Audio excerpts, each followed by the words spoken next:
दोस्तों नमस्कार। मैं हूं सत्येंद्र श्रीवास्तव। दिल्ली सहारा की यूट्यूब मंच में आपका हार्दिक स्वागत है।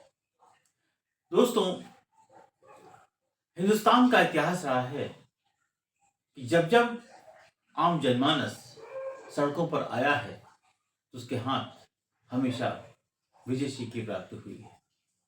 और इन सब में देश की आजादी में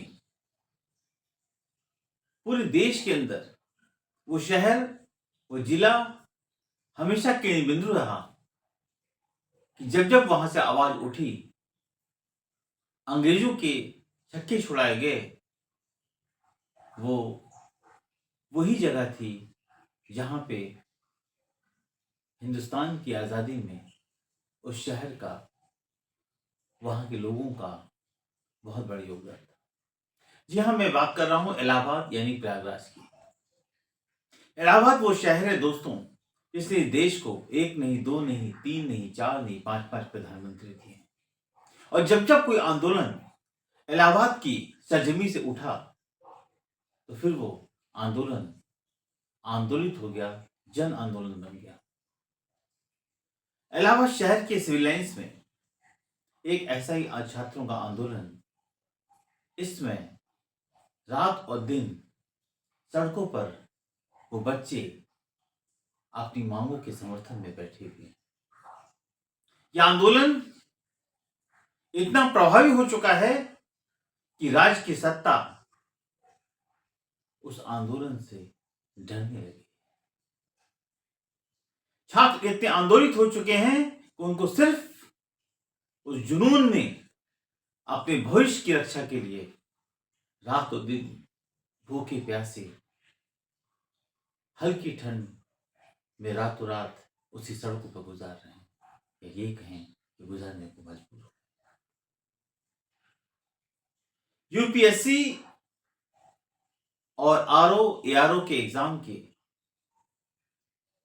एक दिन में कराए जाने की, एक पाली में कराए जाने की जो आवाज उठी है, आज प्रदेश के मुख्यमंत्री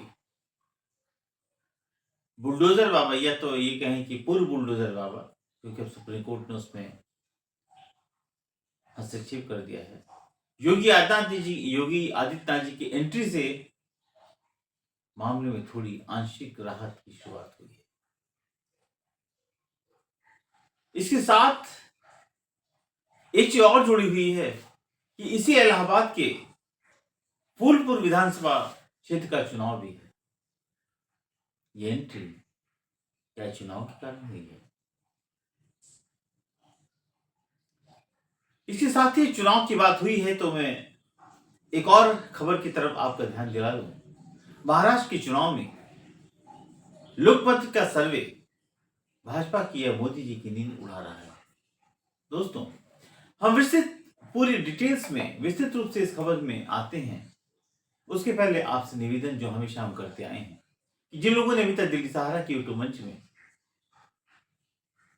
उसको सब्सक्राइब नहीं किया है, आपके दिल्ली सहारा चैनल को सब्सक्राइब नहीं किया, प्लीज सब्सक्राइब करें, लाइक करें, ज्यादा से ज्यादा शेयर करें। दोस्तों, एक बात और कि जो लोग दिल्ली सहारा को कोई भी किसी भी तरह का सहयोग देना चाहते हैं, वो थैंक्स बटन में को दबा करके अपनी जो भी राशि देना चाहे दे सकते हैं। दोस्तों, बात आपकी खड़ी हो गई उसी शहर की, उसी नेहरू, गांधी, सुशांत प्रताप सिंह, तमाम ऐसे प्रधानमंत्री का वो शहर जो आज फिर उस तरुणाई में अंगड़ाई लेने को तैयार है। इलाहाबाद से कोई एक दो आंदोलन नहीं हुआ है, सैकड़ों आंदोलन में है। और जो आंदोलन की आवाज इलाहाबाद से उठी है, उसने अंग्रेजों को नतमस्तक किया है, तो तमाम सरकारों की बात नहीं किया। अब दोस्तों, सवाल इस बात का है कि इलाहाबाद में यह आंदोलन क्यों चल रहा है? छात्र इतने आंदोलित क्यों हैं? रात और दिन छात्रों की गिरफ्तारी भी हुई है, लाठीचार्ज भी हुआ है, यहां तक कि एक विकलांग बच्ची तक को घसीट के मारा गया है। आंदोलन इतना उत्तेजित हो चुका है कि छात्र हिलने को तैयार नहीं है और सरकार और प्रशासन उनको हिलाने को तैयार बैठा रहा। आज प्रशासन मजबूर हो चुका है, लोक सेवा आयोग का और जिलाधिकारी महोदय का जो संयुक्त प्रशासन वहां इसमें काम कर रहा है, वो मजबूर है, उसे तमाम हथकंडे अपनाए, छात्रों को अलग नहीं कर पाया। दोस्तों, उस जुनून को देखिए, हजारों हजारों छात्र 3-3, 4-4 किलोमीटर दूर पूरे लोक सेवा आयोग के जो दफ्तर है उसके बाहर उस ऑफिस को घेर के बैठा हुआ है, अपनी मांगों पे अड़ा हुआ है। वो कह रहा है कि सरकार हमारे साथ डिवाइड एंड रूल की पॉलिसी अपना रही है, और अगर चुनाव नहीं होता, और आज सिर्फ एंट्री योगी आदित्यनाथ की नहीं हुई है, बल्कि उसी शहर में पूर्व मुख्यमंत्री अखिलेश यादव की भी एंट्री हुई है। सरकार भी फूक फूक के कदम उठाना चाहती है। 4 दिन तक का चौथा दिन है, अभी तक सरकार की तरफ से कोई भी व्यक्ति बीच में नहीं कूदा था। आखिर क्या कारण है कि जो आंदोलन इतना उत्तेजित हो चुका है और उसका असर सिर्फ इलाहाबाद की फूलपुर सीट पे नहीं पड़ रहा है, बल्कि यूपी की 9 सीटों पे पड़ रहा है। सरकार के अब कान में जू रेंग गया है। उसका एक और कारण था, योगी आदित्यनाथ के इंटरफेरेंस का सबसे बड़ा मतलब क्या था? आज इलाहाबाद शहर में अखिलेश यादव की भी एंट्री हो गई, और सरकार ये जानती थी कि ऐसे मुद्दों को कोई भी अपोजिशन छोड़ना नहीं चाहेगा। जहां लाखों लाख छात्रों के भविष्य का सवाल है, जहां पूरे यूपी के लाखों छात्र का भविष्य अधर में है, जहां पे लगातार पेपर लीक की घटनाएं, एग्जामिनेशन ना हो पाने की घटनाएं, छात्रों के भविष्य के साथ खिलवाड़ की घटनाएं इतनी हो रही हैं कि छात्रों का, युवाओं का जो भविष्य है वो अधर में दिख रहा है। छात्र आंदोलित ही नहीं है, सहमा हुआ है, डरा हुआ है कि उसका भविष्य क्या होगा। ऐसे में जो आंदोलन इतना सफलतापूर्वक आगे बढ़ रहा है, सिर्फ छात्रों का आंदोलन, यूपीएससी के अभ्यर्थियों का आंदोलन, सरकार को एक न एक दिन उसको कुंभकर्ण की नींद से उठना ही था। योगी आदित्यनाथ ने साफ इंस्ट्रक्शन दिया सरकार को, लोक सेवा आयोग के लोगों को, प्रशासन को, किसी भी कीमत पर छात्रों की जो आवाजें हैं, जो उनकी रिक्वायरमेंट है, उसको फुलफिल किया जाए। किसी भी तरह से इस आंदोलन को, ये तो इंटरनल मामला है कि आंदोलन को खत्म भी करना है, मैदान को खाली भी कराना है, और इसका एक पॉजिटिव मैसेज जाना चाहिए, जिससे कि कम से कम 9 सीटों को कोई बुरा इम्पैक्ट ना पड़े। जब कोई आंदोलन नहीं था, तब अगर भाजपा सरकार ने अयोध्या की सीट हार गई, आज ये आंदोलन बहुत बड़ा है दोस्तों। हजारों लाखों लोग इस आंदोलन से जुड़े हुए हैं, करोड़ों लोग, सबके बच्चों के भविष्य का सवाल है। और ये आग जो लगती है सिर्फ इलाहाबाद के सिविल लाइन से बैठ के चौराहे पे नहीं लगी हुई है, पूरी यूपी के अंदर लगी हुई है। और इस प्रेशर से ही लोक सेवा आयोग जो लगातार 2 दिन तक, जिसका कि चेयरमैन संजय जी का था, पता नहीं था, अब धकाधक उनकी एंट्री चालू होने लगी, ऑफिस में आने लगे। डीएम साहब कल रात को 11 बजे, 12 बजे, 1 बजे रात तक आते गए, प्रपोजल देते गए, लेकिन उस सरकारी कानून पढ़ा रहे थे। वो चाहते थे आंदोलन के छात्रों को किसी भी तरह डिवाइड एंड रूल या बेवकूफ बनाकर आंदोलन को खत्म किया जाए। छात्र सब जानते हैं, वो यूपीएससी का एग्जाम दे रहे हैं, वो आईएएस का एग्जाम दे रहे हैं, वो जानते हैं कि कल भविष्य में वो भी किसी प्रशासन के बड़े अधिकारी ग्रुप में बैठेंगे। तो उनको बच्चों को बरगलाना, बेवकूफ बनाना आसान नहीं था। वो जानते थे कि आज नहीं तो कल सरकार नतमस्तक होगी, सरकार आंदोलन के आगे झुकेगी, झुकाने वाला चाहिए। ये इलाहाबाद में पूरी यूपी का छात्र आके बैठा है, पूरी यूपी के बच्चे आके बैठे हैं, पूरे बच्चे इलाहाबाद के अंदर गलियों में, कमरों में रह के यूपीएससी के एग्जाम की तैयारी कर रहे हैं। तो ये आग सिर्फ इलाहाबाद की नहीं है, बल्कि उस प्रयागराज की नहीं, बल्कि पूरी यूपी की जन जन की आवाज बनी है। यही कारण है सरकार सहमी है और प्रशासन अलर्ट हो गया है। अब उसका क्या नुकसान होगा, ये तो 20 तारीख के चुनाव के बाद पता चलेगा। सॉरी, लेकिन एक बात तो तय है कि सरकार अगर पहले जाग जाती तो शायद इसका एक पॉजिटिव, सकारात्मक संदेश जरूर जाता। फिर बच्चों ने मांगा क्या था? बच्चों को जानबूझ के परेशान किया गया। जो बात लगातार छात्र लोक सेवा आयोग के ऑफिस में जाकर के अपने मेमोरेंडम के थ्रू दे रहे थे, उनको जानबूझ की आग लगाई गई। ये आग आयोग ने लगाई। दिवाली और छठ के बीच में इस बात का ऐलान करने का मतलब साफ था कि छात्र यहां पे नहीं है, अब वो मजबूरी में सीधे वहीं से एग्जाम में चले जाएंगे और फिर किसी भी तरह जो उनका मकसद वो सॉल्व हो जाएगा। लेकिन दोस्तों, ये यूपी का छात्र है, यूपी का अभ्यर्थी है, यूपी का बच्चा है, वो सरकार के हर आयोग के हर फैसले का मतलब समझता, उसको भी इस बात का एहसास था। उसने छठ पूजा को छोड़ा, उसने दिवाली की अपनी खुशियों को त्यागा और वहां के इलाहाबाद की सरजमी, प्रयागराज की सरजमी में आके आंदोलित हो गया। 11 तारीख से आंदोलन चालू हो गया, कैंडल लाइट हुआ, रात भर जो है लोग जो है टॉर्च जला करके, लाइट जला करके आंदोलन की शुरुआत की सुगबुगाहट को, सरकार को आईना दिखाने की कोशिश कर रहे थे। क्या हमें कमजोर मत समझो, वक्त आने पे हम तुम्हें आईना दिखा देंगे। लेकिन फिर भी प्रशासन उसको इग्नोर कर रहा था। उसका नतीजा आज देख लीजिए। उसका नतीजा ये कि 50,000 छात्र आज सड़कों पर है। पूरी सरकार आज हिली हुई है। सरकार के नेताओं की हिम्मत नहीं है, मंत्रियों की हिम्मत नहीं है कि उस आंदोलन पर जाके छात्रों से बात कर सकें।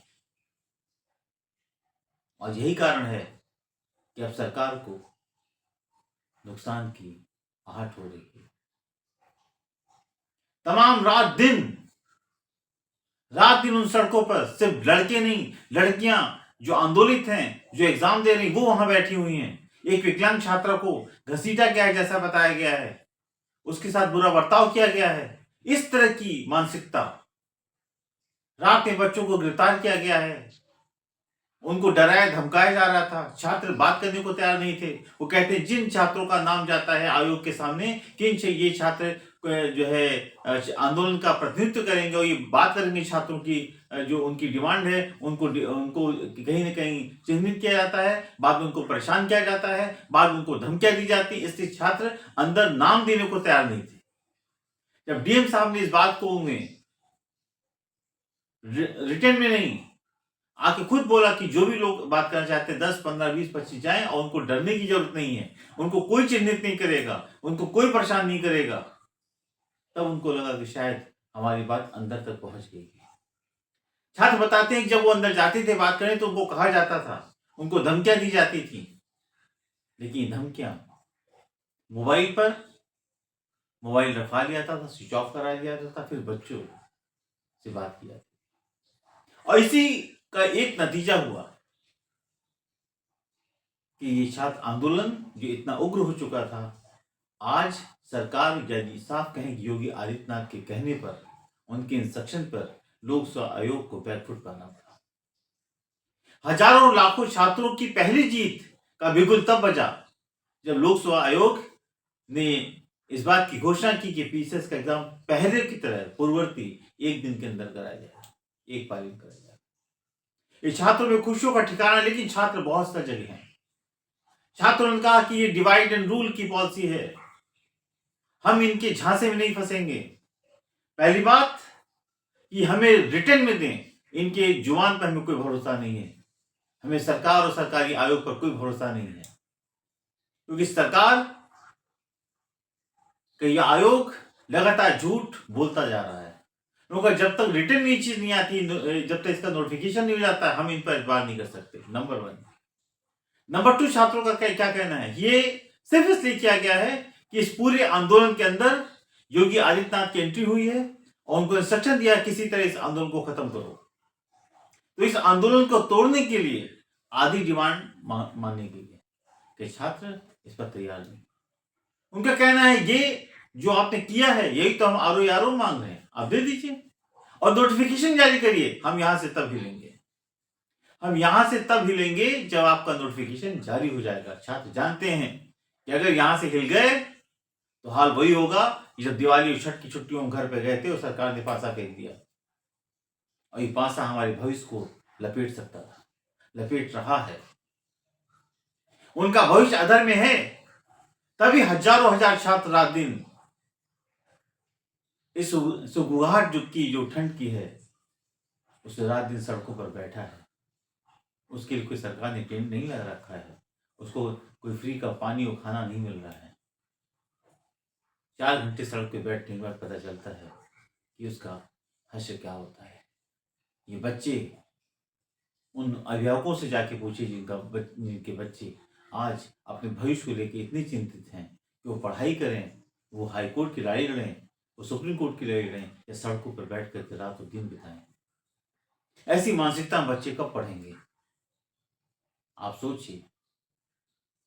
ऐसे हालात में इन्होंने कहा डू और डाई, अब हम यहां से हिलेंगे नहीं। और छात्र इतना आंदोलित है, उसका साफ कहना है कि आरओ एआरओ के एग्जाम की भी सेम कंडीशन है और उस पर सरकार ने कहा हमने कमेटी बना दी है, एग्जाम को होल्ड कर दिया है। छात्र जानता है कि हम आपके झांसे में नहीं फंसने वाले हैं। कहा कुछ भी करो, डिसाइड करके दो। ये कमेटी का खेल नहीं चलेगा। जब भी किसी आंदोलन को फ्यूज बल्ब करना हो, जब उसका बल्ब फ्यूज किया जाता है कमेटी बना दी, तो कमेटी का फैसला हिंदुस्तान की राजनीति में दुनिया जहान जानती है कि कमेटी का मतलब क्या होता है। कमेटी का मतलब सिर्फ एक ही होता है कि किसी भी तरह इस मामले को शांत करने के लिए जो आग जल रही है उसे पानी की बौछार कर दो। लेकिन छात्र कहता नो, बिग नो, फैसला लेकर के जाएंगे, नोटिफिकेशन जारी करवा के हिलेंगे, वरना रात दिन यहीं बैठकर सरकार की नींद हराम किए रहेंगे। और 20 तारीख को फूलपुर का चुनाव है, यूपी के अंदर चुनाव है। सरकार जानती है कि इसका मतलब अब क्या होने जा रहा है। जिस तरह से सरकार ने माहौल बनाया था, वो माहौल अब सरकार के खिलाफ जा रहा है। एग्जाम तो होना ही है, ये आयोग को करना पड़ेगा। आयोग ने जो अभी तक पेपर्स जारी किए हैं उनको पढ़ी तो उनको शर्म आती है। यूपी के 75 जिलों में से 41 जिले उनको नजर आते हैं जहां पे एग्जाम हो सकता है। क्यों? बाकी जगह क्या डीएमएसएसपी नहीं होते हैं? कि बाकी जगह क्या कोई शहर नहीं है, वो जिले नहीं है, वहां प्रशासन नाम की चीज नहीं है, वहां स्कूल नहीं है, वहां कॉलेजेस नहीं है? आप क्यों 41 जिलों में एग्जाम करा रहे हो? छात्रों की, ये छात्र वो हैं जो कहीं डीएम और एसएसपी बन के बैठेंगे। उनका कहना है कि आप वन नेशन वन इलेक्शन की बात करते हो, उसको शर्म आनी चाहिए कि आप बात करते हो कि वन नेशन वन इलेक्शन, और एक एग्जाम आप पूरे एक दिन के अंदर नहीं करा सकते। करोड़ों की बात करते हो, लाखों के का काम अगर आप नहीं कर सकते तो फिर ये दोहरा मापदंड, ये दोहरा चेहरा क्यों? क्यों यूपी के 41 जिलों में ही एग्जाम होगा? कि बाकी जिले के लोग, बाकी जिले का प्रशासन क्या इतना नागवार हो चुका है, नगण्य हो चुका है, उसके अंदर कोई मापदंड नहीं है, उसके अंदर कोई क्षमता नहीं है? क्या इस सरकार ये कहना चाहती है या आयोग का ये कहना है? ये सरकार को समझना पड़ेगा, इस पर एक अहम फैसला लेना पड़ेगा कि 75 में 41 क्यों? बाकी क्या नकारा है? क्या वो जिले नहीं है? क्या वो गांव है? वहां बिजली पानी नहीं आता है? या इस मामले को जानबूझ करके कोई और रास्ता अपनाने को मजबूर कर रहे हैं आयोग? अब फैसला सरकार और आयोग दोनों को लेना है, वक्त बहुत कम है। और इसीलिए छात्र बहुत निश्चिंत होकर बैठे हैं कि वो जानते हैं कि अब जीत उनकी पक्की है। आज नहीं तो कल सरकार को दोबारा नतमस्तक होना पड़ेगा। आयोग सरकार के कहने पे नतमस्तक होगा। और ये छात्र जानते हैं कि कैसे वक्त को झुकाया जाता है, और जो झुकाता है वही जीतता है। झुकती है दुनिया, झुकाने वाला चाहिए। आज ये छात्र आंदोलित है और झुकाने को तैयार बैठा है। अब सरकार भी जानती है कि उसका एक एक सेकंड, एक एक मिनट बहुत भारी पड़ रहा है। फैसला तुरंत होना है। छात्र यहां से विजय पताका फहरा के ही जाएंगे, इस बात में कोई शक शुबा नहीं है। यह इलाहाबाद प्रयागराज की सरजमी है। यहां हर आंदोलन एक सकारात्मक संदेश लेके गया है। विजयशी आंदोलित होके गई है, विजयशी मिली है और इन छात्रों को मिलेगी, इस बात में कोई शक शुबा नहीं। अब सवाल इस बात का है दोस्तों कि अगर आयोग के इन फैसलों से सरकार को चुनाव में भारी नुकसान हो गया तो फिर क्या होगा? इस मामले को अब सरकार भी समझ रही है कि इस मामले को समय रहते सुधारा जा सकता था, लेकिन इस सरकारी दांवपेच में सरकार की सारी मेहनत को या ये कहें योगी आदित्यनाथ की सारी मेहनत को बर्बाद कर दिया। पूरी यूपी पे इसका इम्पैक्ट जा रहा है। छात्र जानते हैं कि डिवाइड एंड रूल की पॉलिसी अपनाई गई उसके लिए, एक को राहत दूसरे को बेवकूफ बनाने के लिए। सबसे बड़ी बात है कि इस आंदोलन में 70,000 बेसिक जो टीचरों का मुद्दा है, उनके जो भी वहां पे टीचर्स है वो भी इस आंदोलन में शामिल हो चुके हैं। यानी कि देखिए इसका दायरा बहुत तेज बढ़ रहा था, और इसका बढ़ने का सबसे बड़ा रीजन यही है कि सरकार के खतरे की घंटी थी। आयोग की नाकामी के कारण सरकार को बहुत बुरे दिन देखने पड़ सकते हैं। एग्जाम तो करना नहीं पड़ेगा। ऐसे में जितनी जल्दी सरकार इन बच्चों को, सिर्फ बच्चों ने मांगा क्या है, जो परीक्षा आप पहले लेते थे वैसे ही ले लो। इसमें क्या गुनाह कर दिया? कौन सा पहाड़ गिर जाएगा अगर एक दिन में ये एग्जाम ले लेंगे तो? पहले भी हुआ है, आपने लिया है। छात्रों को मुजरिम क्यों बना रहे हो? उनको इस नाइंसाफी के कगार पे क्यों खड़ा कर रहे हो? उनको एहसास हो रहा है कि नहीं, ये सरकार हमारी नहीं है, हमें इस पे इंसाफ नहीं मिलेगा। इस विश्वास को अविश्वास में बदलो। उनको लगे कि हमारी सोच गलत थी, सरकार और सरकार के नुमाइंदे हमारे साथ हैं, सरकार को सोचना पड़ेगा, नहीं तो योगी आदित्यनाथ की सारी मेहनतें पानी। दोस्तों, इसके अलावा एक अहम खबर और, चुनाव के दौर में चूंकि यूपी में भी 9 विधानसभा के चुनाव हो रहे हैं, उसी के साथ महाराष्ट्र और झारखंड में भी चुनाव हो रहे हैं। महाराष्ट्र चुनाव को लेकर दो अहम खबरें आई। पहला, लोकमत का सर्वे। लोकमत का बहुत प्रभावी सर्वे आता है, वो सीडीएस की तरह नहीं है कि वो चुनावी मौसम को देख करके, सरकार को देख के अपना फैसला लेता है। लोकमत का सर्वे जो आया है वो एक बहुत ही खतरनाक संकेत दे रहा है केंद्र की मोदी सरकार को। इस लोकमत के सर्वे ने सरकार की नींद उड़ा दी है।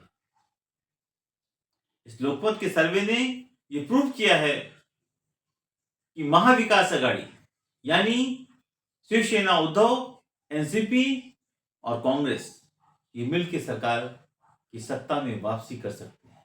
जी हां, वापसी। लगभग स्पष्ट बहुमत के साथ